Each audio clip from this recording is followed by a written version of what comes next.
All right, let's go into the next trade that broke today. Michael Bennett, Tom, we saw this one coming. He's going to Philadelphia. We saw it coming, but not to Philadelphia. Yes. Like, I would have figured, the Bucs, because God knows they need pass rush help. The Falcons have had interest in Michael Bennett as well.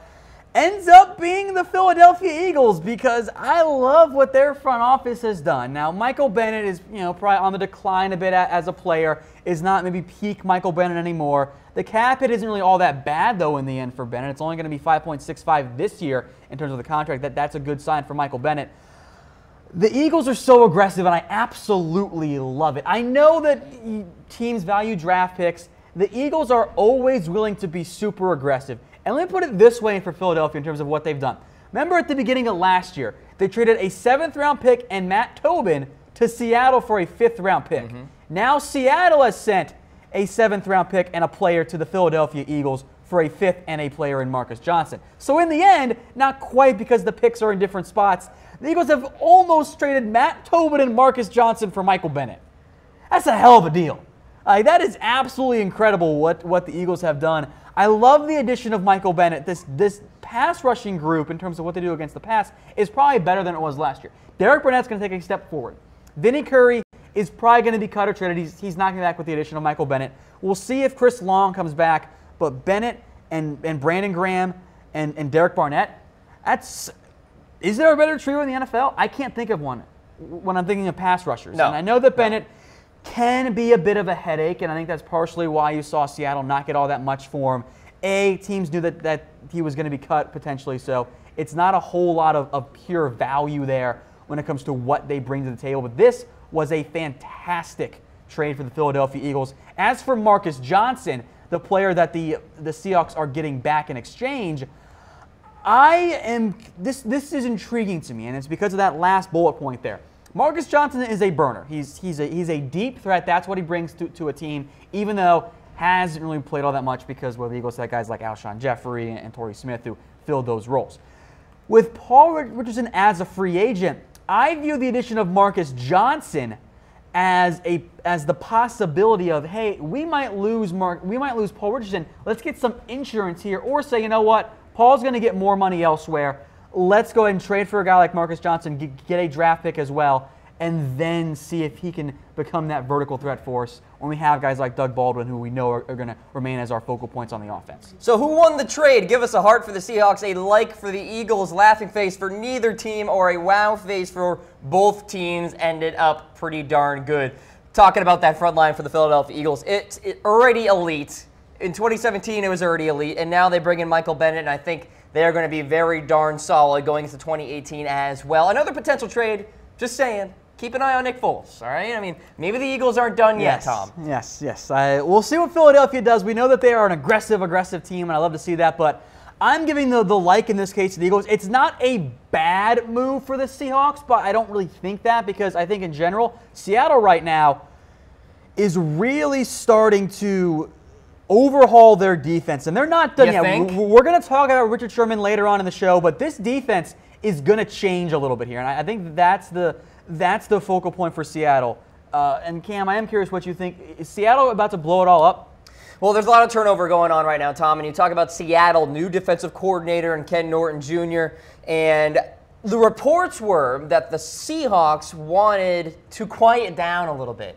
And I guess that meant trading away Michael Bennett. You don't steal any headlines off the field as much if you deal with Michael Bennett and send him off. Maybe the same logic is there with Richard Sherman, who will be meeting with Seahawks brass tonight, Pete Carroll, general managers, and other front office people, and perhaps there comes to some sort of trade agreement there. Remember about Richard Sherman, folks.